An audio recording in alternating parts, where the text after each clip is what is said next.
Police commissioner તરીકે આજરોજ નવા પોલીસ કમિશનર નરસિંહા કોમરે ચાર્જ સંભાળ્યો હતો। શહેર પોલીસ ભવન ખાતે આવી પહોંચતા તેમનું પોલીસ બેન્ડ સાથે પોલીસ અધિકારીઓ દ્વારા સ્વાગત કરવામાં આવ્યું હતું। પત્રકારો સાથેની વાતચીતમાં તેમણે જણાવ્યું હતું કે મધ્ય ગુજરાતમાં વડોદરા એ મુખ્ય શહેર છે, સંસ્કારી નગરી છે અને આજે ત્યાં મારી નિયુક્તિ રાજ્ય સરકાર દ્વારા કરવામાં આવી છે, જેની ખુશી છે। આગામી લોકસભાની ચૂંટણી નજીકમાં છે, ત્યારે તમામ પ્રકારની સુરક્ષા વ્યવસ્થા સાથે આગામી લોકસભાની ચૂંટણી સુચારુ રૂપ સંપન્ન થાય તે માટે વડોદરા પોલીસ કટિબદ્ધ રહેશે। સાથે જ વડોદરા પોલીસના વિવિધ વિભાગો જેમાં સાયબર ક્રાઇમ સહિત અન્ય વિભાગોમાં આધુનિક સુવિધાઓ સાથે કાયદો અને વ્યવસ્થા થકી ગુનેગારો પર અંકુશ રાખવા માટે વડોદરા પોલીસ તૈયાર હશે। વધુમાં તેમણે પત્રકારો દ્વારા આગામી તહેવારો સંદર્ભે પૂછવામાં આવેલા પ્રશ્નોના જવાબ આપતા જણાવ્યું હતું કે રામનવમીના તહેવારે નીકળનારી શોભાયાત્રા શાંતિપૂર્ણ રીતે સંપન્ન થાય તે માટે વડોદરા શહેર પોલીસ દ્વારા તૈયારીઓ અંગેની બેઠક કરી સમીક્ષા કરવામાં આવશે। સંવેદનશીલ તથા અતિ સંવેદનશીલ વિસ્તારોમાં પોલીસ ઉપરાંત જરૂરી ફોર્સને તૈનાત કરાશે। અત્રે ઉલ્લેખનીય છે કે ગત રામનવમી પ્રસંગે શહેરમાં નીકળેલી ભગવાન રામની શોભાયાત્રા પર ફતેપુરામાં હુમલો થયો હતો, જેના કારણે સંવેદનશીલ વિસ્તારમાં તોફાનો થયા હતા। ત્યારે રાજ્યના ગૃહ વિભાગ દ્વારા શહેરના નવા પોલીસ કમિશનર તરીકે નરસિંહા કોમરને પદભાર સોંપ્યો છે। આવતીકાલે રામનવમીની શોભા નીકળનાર છે, સાથે જ આગામી 7 મેના રોજ લોકસભાની ચૂંટણી યોજાવાની છે, જે નવા પોલીસ કમિશનર માટે મોટો પડકાર છે। આજે નવા પોલીસ કમિશનર પોતાનો પદભાર સંભાળ્યા બાદ રામનવમી બંદોબસ્તની રૂપરેખા અંગે સમીક્ષા કરશે અને સંવેદનશીલ વિસ્તારની અધિકારીઓ સાથે મુલાકાત લેશે। આવતીકાલે રામનવમીએ ભગવાનની 36 જેટલી શોભાયાત્રા નીકળનાર છે। ગૃહ વિભાગ ગુજરાત સરકાર દ્વારા પોલીસ કમિશનર વડોદરા સિટી તરીકે મારું નિયુક્તિ થયું છે અને આજે આપણે પદભાર સંભાળેલા છે। વડોદરા શહેર મધ્ય ગુજરાતમાં એક અતિ મહત્ત્વનું શહેર છે અને એક એમર્જિંગ મેટ્રોપોલિટન સિટી તરીકે એમનું ખાસ ઓળખ છે અને વડોદરા સિટી એક સંસ્કારી નગર તરીકે એક રિચ હેરિટેજ ધરાવતા શહેર હોવાના કારણે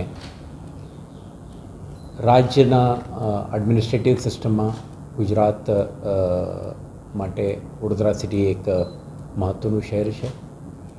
તો પોલીસિંગ પર્સપેક્ટિવથી પણ એક ચેલેન્જિંગ સિટી છે, કેમ કે વડોદરા મુંબઈ દિલ્હી ઇકોનોમિક કોરિડોર ઉપર આવે છે અને industrial business commerce and trade સાથે સાથે સર્વિસ ઇન્ડસ્ટ્રીઓ પણ અહીંયા થ્રાઇવ કરે છે। એટલે ઇન ટર્મ્સ ઓફ જે ટ્રેડિશનલ ક્રાઇમ, રિસન્ટ ટાઈમમાં ફાઇનાન્શિયલ ક્રાઇમ, સાયબર ક્રાઇમ વગેરે દૃષ્ટિથી પણ આપણે મહત્ત્વનું છે।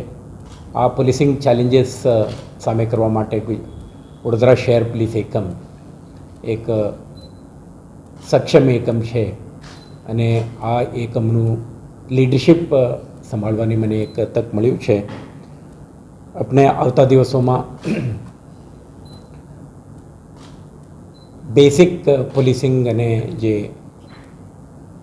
એમ્ફસિસ on property offences, body offences અને જે ટ્રેડિશનલ ક્રાઇમ સાથે સાથે આપણે જે વિશેષ તરીકે થતી ફાઇનાન્શિયલ ક્રાઇમ અને સાયબર ક્રાઇમના નિયંત્રણ માટે પણ આપણા ફોકસ રહેશે। આજની ઇમિડિયેટ કોન્ટેક્સ્ટમાં લોકસભા ઇલેક્શન 2024 ઓલરેડી પ્રોસેસમાં છે।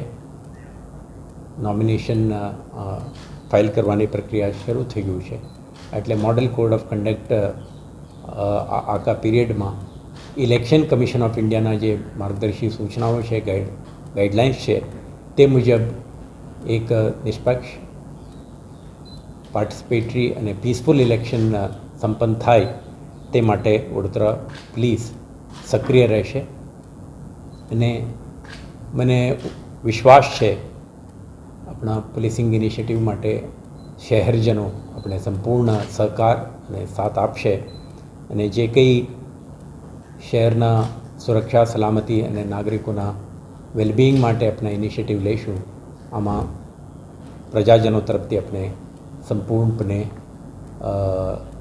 સપોર્ટ મળશે એવો વિશ્વાસ મને છે।